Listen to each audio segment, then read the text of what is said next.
in these Nuzlocke videos I do, I talk about like the pop culture stuff I've been consuming. And last week there was two related shows that I like. Futurama is back, yay! I like Futurama. And The Venture Bros is dead. Why did I go outside? The Venture Bros is dead. It's dead and it's never coming back, and that's fun. And like so the Venture Bros, they have their big finale movie, and I'll talk about that. It was a decent movie. It has some flaws, but I liked it. But like I'm pretty sure it was the same day, or maybe a day later, but it was right close to this Venture Bros movie coming out on DVD. Warner Brothers takes all of the Venture Bros off HBO Max. So like I mean that's where I first watched the Venture Bros. Uh, guess no one's allowed to watch this anymore. And like I was gonna buy the DVD, support the show, because like hey, maybe if you give money to Warner Brothers, they're gonna make more Venture Bros, that show that I like. And then they took it off HBO Max, or Max, like fucking.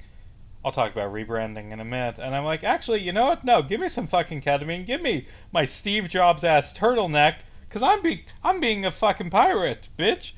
No, fuck you, Warner Brothers. You don't get money for this. You know, Venture Bros is dead. You killed it. May it rest in peace. Comment is, as someone is trying to get into Homestuck with some friends, it's not dead. Yes, said Sad Yeeter. Sad Yeeter is a good name, and it's a shame it is wasted on an unknown, which is just quite possibly the worst Pokemon ever created. Like, what? Why in the third movie is Unknown so cool? Because Unknown is just so lame and bad. It just... Because it only learns Hidden Power. That's it. I guess it's not the worst ever. There's Cosmog and Cosmoem, but Unknown is just disappointing, you know? It's a wasted encounter in a Nuzlocke. I'm not using this fucking Unknown.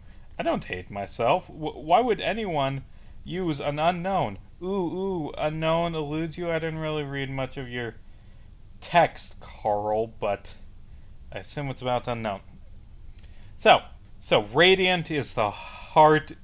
Radiant is the blood of the baboon heart. That's the most Venture Bros title ever. Just this ridiculous word salad that barely relates to the movie. Except at the end, a character does say that line, and it makes sense. And like you've gone all the way through this movie, you've kind of forgotten about the title, and then you're like, oh right, that's what this is called. So it's very clear that Doc Hammer and Jackson Public were planning for there to be a whole nother season of the Venture Bros, and they just crammed all of the ideas they had into this one movie that I think it was like 90 minutes. It needed to be a lot longer, and it does hurt because it was very fast paced. There's a lot of things that don't get enough time to breathe. There's a lot of sporting characters who have been nice to see again if you're doing this big finale, but just did not have the time for that. I think the thing that suffers the most from the short pace is Debbie, this new main character for the... Okay, so the problem is I have the game running at super speed because like I need to get through this game in a quick enough fashion. But because of that, and because there's a little bit of lag with the emulator, when I'm doing precise movements, I overshoot because of the speed. But yeah, Debbie, what's her supervillain name? Mantilla. She's a character who I like every time she's on screen. She, like, the whole great thing about the Venture Bros is that it's this complex puzzle piece story with this interlocking lore that's slowly unveiled, and like throwaway jokes come back in really spectacular ways. And Debbie, she fits into that, but there's an anticlimax with sort of her ending as a character. And to be fair, anticlimaxes are the Venture Bros' bread and butter, and her motives, they don't get enough time to breathe or really work, I don't think. But yeah, she's fun. I really do like the scene where she builds this string crazy board, and she's like, okay, I admit this looks bad. No one ever sets out to make a crazy conspiracy theorist board. You put up a little string and then it just gets out of hand. Like that was fun. Um, okay. Well, I Brock was barely in the movie, which but then again that has been the last couple seasons.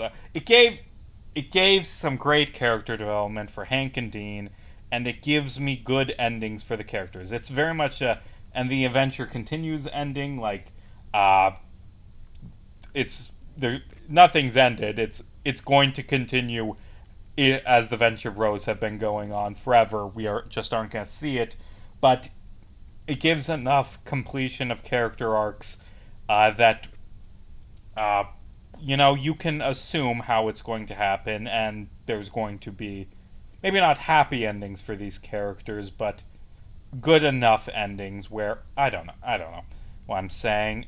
We get to see, there's like only 3 or 4 times in the entire series where Rusty acts like a decent human being, and we do get one of those. Oh right, I need to give that hiker to Fog, and he'll give me an item.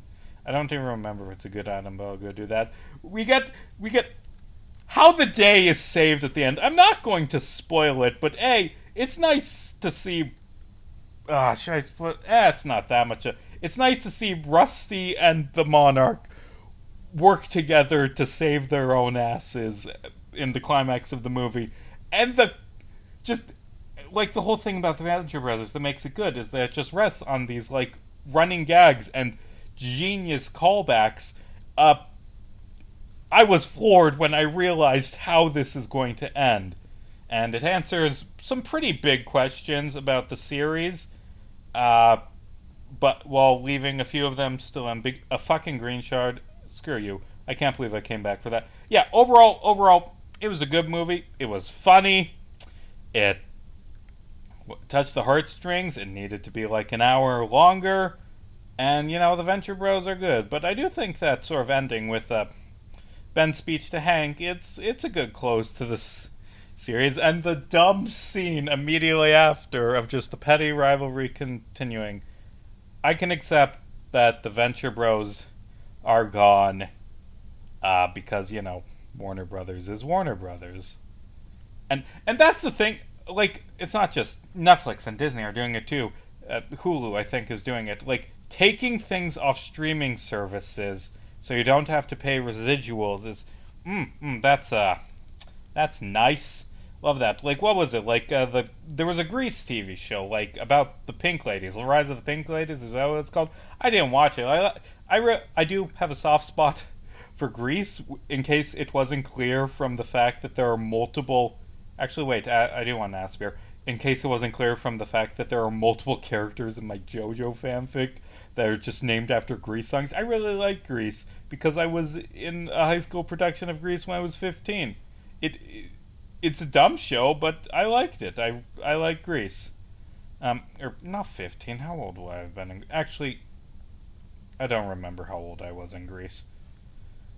Whatever. But yeah, I like Grease. Actually, no, that would have been my fucking junior year. I would have been 17. Oh my god, this doesn't matter at all. But yeah, they took like a show that's nominated for an Emmy in, was it like makeup or costuming? It doesn't really matter what, but they took down an Emmy nominated show because, well, we don't want to pay the people who worked on this.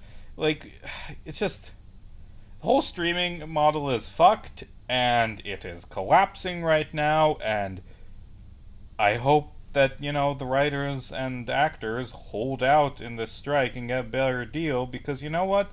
It's fucking absurd. It's absurd for, like, Oscar nominated screenwriters to be homeless. It's absurd for the entire cast of Orange is the New Black, a show that's making millions for Netflix, for the whole cast to need second jobs because they're being paid dog shit. Like that's the whole thing. That is the modern era in a T, with all these like new, innovative, disruptive techno companies. And I'm not saying anything original. Many people have wisely pointed this out before.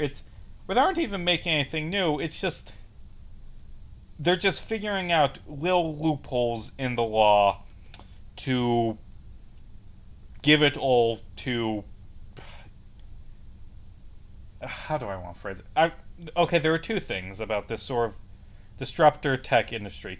A lot of it is just figuring out loopholes so you can screw workers out of stuff. Like Uber pays worse than taxis once you factor in all the costs of the car. So Uber's not giving anything new to the world. It's just taxis, but the people who do all the work get paid worse. They're doing is making the world a worse place. And the other thing that's insidious, and this isn't a new thing, Walmart, for instance, did it for decades. That's how they made it, is not making. Actually, no. Well, there's two different things, so I guess we're up to three things. The thing Walmart did, that Uber did, that Netflix did, that so many companies do is not even make money, just like keep keep prices low by losing a ton of money until you force the other taxi companies or other film studios or other bookstores to go out of business, and then you just raise back to their original prices. And the other thing is, a lot of these new tech companies, they aren't even making any money in the first place because they're just kept afloat by billions in investor dollars, which they used to pay out old investors like a Ponzi scheme. It's just fucking capitalism in its death throes, and all it does is take money from the working class and give it to a bunch of rich stock bro douchebags. And wow, I have come up with the original idea that capitalism just funnels money to the rich. Really, someone should give me an award for my original thinking. I don't know. Let's talk about something less serious. Futurama's back! Yeah, it was an okay episode. They went very hard on the meta jokes, sort of like they did in Bender's Big Score, where it's just a whole episode saying, "Hey, we're back from being canceled. Can you believe we were canceled?" And there's just so many episodes like that, so many jokes like that, and honestly, it was fine. It was fun. Like, just saying at the end, "Hey, every show needs to be canceled every 3 to 4 years to keep it fresh." It was good. It was decent. I felt a lot of the jokes kind of felt sort of flat, but others were good. I really liked they managed to do a fucking transphobic joke that worked. They did like the. I'll just spoil the joke. It's the best joke of the episode. There's a robot in a robot comedy club. What is the deal with non-binary robots? He gets booze. Pff, what a PC crowd. Yeah, that made me laugh. It was dumb.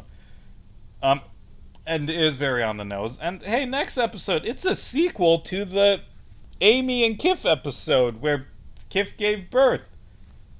And that's well, shit, because that episode was after the first cancellation. Like this, it's been 20 years from that episode. That was a long time ago. Okay, what's my other commenter? Fateful Media. Okay, Fateful Media. I'll name this Fateful, which actually fits for a hoot hoot because, clock, time, thing, fate, yeah. And Fateful's thing, I guess I could pull it back up on screen, is like saying, "Hey, that realistic Iron Man video I did a while back was good," asking where the jokes come from, and just watch that one. It's a decent video. So, oh, I said in a second ago I would talk about like rebrands with like how Facebook went to Meta, which, man, that was the big problem with Facebook, is that they were called Facebook. Like, I didn't do a whole video essay about this, but it's good to know that the only thing wrong with Facebook was that they were called Facebook, not the whole genocide thing. It's that they were named Facebook. Actually, because this is gonna be fires. Let's do Car Captain Kari. And HBO switched to Max, and I don't even get that. You're throwing away market stuff.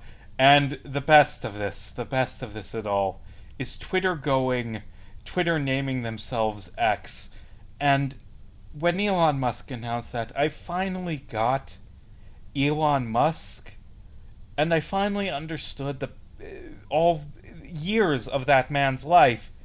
And at the end of the day, he bought Twitter.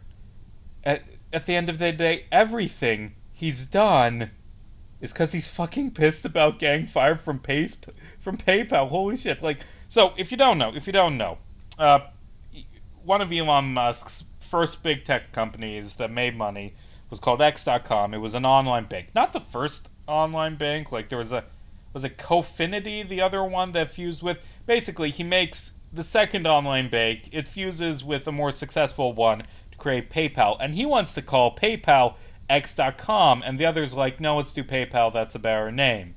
And apparently he's still fucking pissed about that. They eventually fired him while he was on vacation, and I assume he's also pissed about that. Anyway. So, one of his first companies is called X. PayPal doesn't want to name their thing X. Okay, sure. They fire him. Okay. And then, wait a few years. Oh, he's starting a new company. SpaceX. Okay, so it's X. Okay, and okay, he's naming his son. What's X-13? Okay, weird that X keeps coming up. And then he renames Twitter to X and announces he's gonna make it a banking platform. It's been 20 fucking years, dude. Like, get over it. Get over that you had a bad idea once. Like, that's the thing about Elon Musk, is that because he lucked out and got really, really rich, no one will ever tell him no. Like, I mean, he bought a whole website full of people calling him an idiot 24/7, but all the people who work for him just treat him like a genius because he pays their salaries.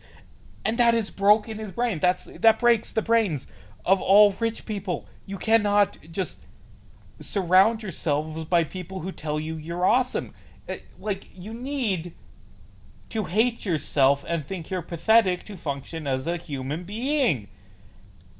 And Elon Musk is very pathetic, but he can't he can't realize that because he's too rich. This poor man. He's super fucking transphobic, and is honestly, I would not be surprised at all if in 2 years Elon Musk just goes full Nazi, because he sure does do a bunch of like far right conspiracies and talking about George Soros, and he fucking hates trans people, especially his daughter. Like, that man is going to become a Nazi, and oh god, and I need to find a comment. Elon Musk is going to be a Nazi eventually. I bet you anything. What should I do?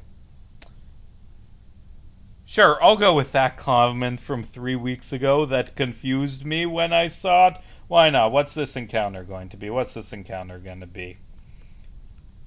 Okay. A Meryl. Wow, that is like what else? Isn't there like a Scyther and a Licky Tongue on this route? But I get a fucking Meryl. There's so many water Pokemon in this game. I have a water starter. I don't want a Meryl. This is lame. And just fall asleep so I can throw a ball at you. Oh, you're using rollout. I bet you don't even have pure power. This is just ridiculous. You suck. Yeah. So what's going on in my life? I went back to my JoJo fan fiction because I decided, hey, it's July, July. I should do another chapter of my JoJo fan part that I haven't written in a year and a half because I got busy with final semester of college and getting a new job and working at that job and writing a book and just a whole bunch of things. I'm gonna do initials for this person who just... Actually, no. I'm gonna do messy. This person who just 3 weeks ago comments, messy. I don't understand what that means. Like the soccersman? That messy? I don't... Why are you saying messy, random dude? But yeah. Wrote another chapter of my JoJo part, and I had a great time. I was originally going to do this like once or twice a year going forward, because I do want to finish it eventually, but I don't have the time to work on it.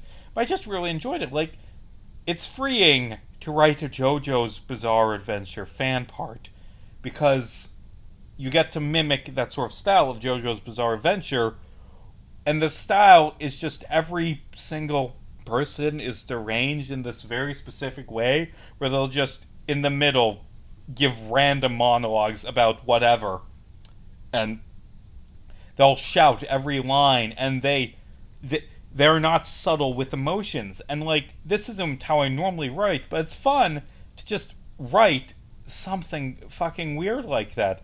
It is fun to just say, hey, I don't want anything deep or with themes. I just want to write a story about Nero getting into a fist fight with a guy named Fallout Boy who looks like that kid with an American flag on his face from that one Fallout Boy album, and his backstory is the Demon Core accident, and also he punches and it creates nuclear bombs. And Nero can just, in the middle, just randomly give a scientific explanation of what Cherenkov radiation is. Because, that's what JoJo characters do.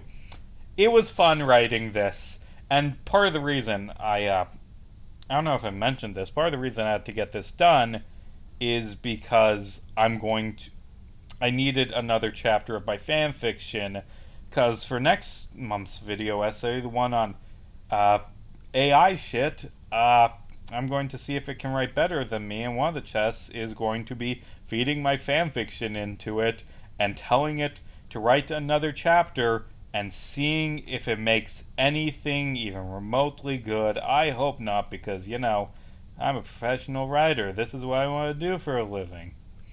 I don't know.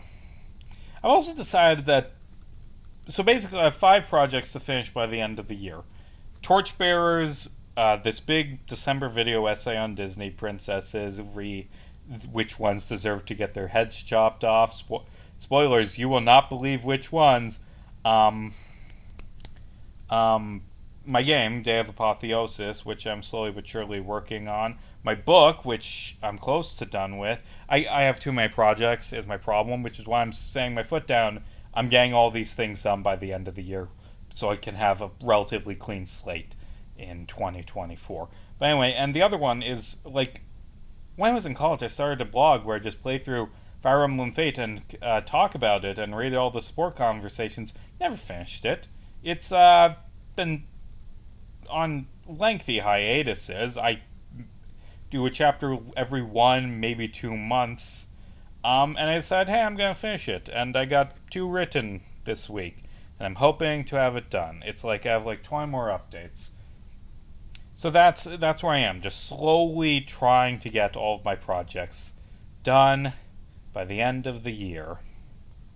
And I hope I can find an agent for this book and get it published and get enough money to become a writer full time, although it'll probably be a few books before that. And like that's the thing about being a young adult. I'm just kind of in limbo. Like, I'm working a job, I'm working on my hobbies, I hang out with my friends, but I feel like I should be advancing more as a person. I feel like I should be doing more, but I don't know what to do more, And what I end up doing instead of figuring out what I should be doing to grow as a person, what I end up doing is playing Pokemon and talking about Radiant is the blood of the baboon heart. Ugh, Bluckberries. Ooh, Peachy berries. See, the berries I can use are the ones I like. And how much farther is Veilstone? I want to get to Veilstone when I end this. I don't know. What's next week? Looking at the schedule, next week is going to be another D&D story. The other half of this Royal Ball 2-parter called Shadows Fall, which is sort of the end of the Ren's morally gray arc.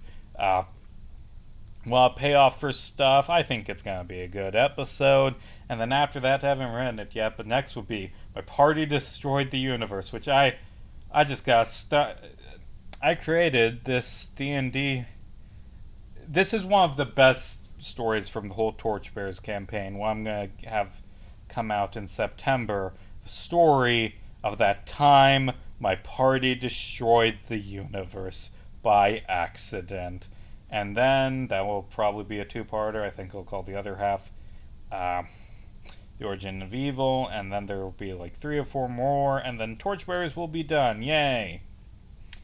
Okay, just slowly but surely beating up enemies, going through this game. My team is too strong, is the problem, and I don't want to like swap them out for random box Pokemon. Although they are above level cap, I don't really do level cap. I'm not gonna grind anymore. I grinded up to the level of Jupiter, which I thought was fair.